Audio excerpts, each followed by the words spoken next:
सकल हिंदू समाजाच्या वतीनं आज अहिल्यानगर मध्ये रस्ता रोको करण्यात आला आहे। त्याचं कारण आहे की ट्रॅव्हल जिहाद, जसं पूर्वी आपण काही राज्यांमध्ये वेगवेगळे जिहाद ऐकायला मिळायचे, महाराष्ट्रामध्ये आपण अलीकडच्या 10-15 वर्षा कालखंडामध्ये लव्ह जिहाद, लँड जिहाद, वोट जिहाद किंवा नाशिक जिल्ह्यामध्ये आता जो काही नवीन जिहाद उदयास आला तो जिहाद म्हणजे दुसरा कुठला आयटी जिहाद आहे की उच्च विद्याविभूषित असणाऱ्या लोकांमध्ये देखील आता जिहादचा प्रकार समोर येतोय।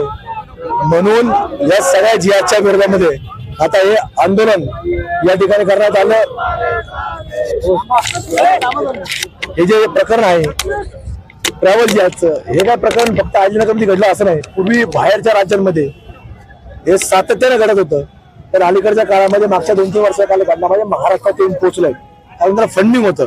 असं कुणी करल तर त्याला पैसे पुरले जातात। एखाद्या दुसऱ्या समाजातली महिला जर तुम्ही घेऊन आले तर त्याला बक्षीस दिलं जातं, आणि त्यामुळे हा प्रवास हा आपल्याला वाढत असं पाहायला मिळतो। मग पुण्यामध्ये असेल, पिंपरीमध्ये असेल, तिथल्या स्थानिक स्वराज्य संस्थेच्या वतीने चालणाऱ्या गाड्या असतील, मुंबईमध्ये असेल किंवा आता अहिल्यानगर पर्यंत पोहोचला आहे। त्यामुळे हिंदू समाज याच्यावरती कधी आता शांत बसणार नाही, आणि या प्रत्येक जिहादच्या विरोधामध्ये आम्ही मोठ्या प्रमाणाने आंदोलन करू, आवाज उठू, आणि जसं काही कुणी समोर येईल तर त्याला जागच्या जागी उत्तर देखील देण्याची आहे आमची सगळी समस्या आहे। कसं असतं, सरकारकडे किती मागण्या करायच्या, कशा कशाच्या विरोधात कायदे मागणी करायची, पण आमचं म्हणणं आहे की जसं त्यांच्यामध्ये काही कायदे आहेत त्यांनी ठरवलेले आहेत, तर आमच्या हिंदू समाज सुद्धा काही ठरलं पाहिजे। सगळं समाज ठरवल आणि पुढे जाईल।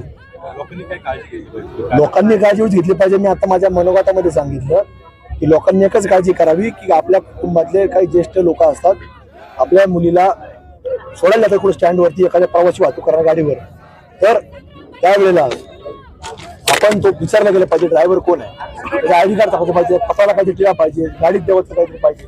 कारण आम्ही पाहतो आता असे भगव्या कलरचे केशरी रंगाचे बरेच लोक आता कपडे घालून फिरतात, ते लक्षात येत नाही कोण आहे, पण त्याला कुठेतरी त्याचा आधार कार्ड तपासून ह्या गाडीच्या प्रवासांमध्येच आपल्या महिलांना बसवा अशी मी नम्रतेची विनंती आमच्या जनतेला आवर्जून करतो। जो व्हिडिओ समोर आलेला आहे, कायदे बनवले जातात तसे जे इस्लाम लॉ बोर्ड आहे तसं काही कुठला हिंदू लॉ बोर्ड तयार करणार की मग लॉ बोर्ड हा वैयक्तिक झाला पाहिजे।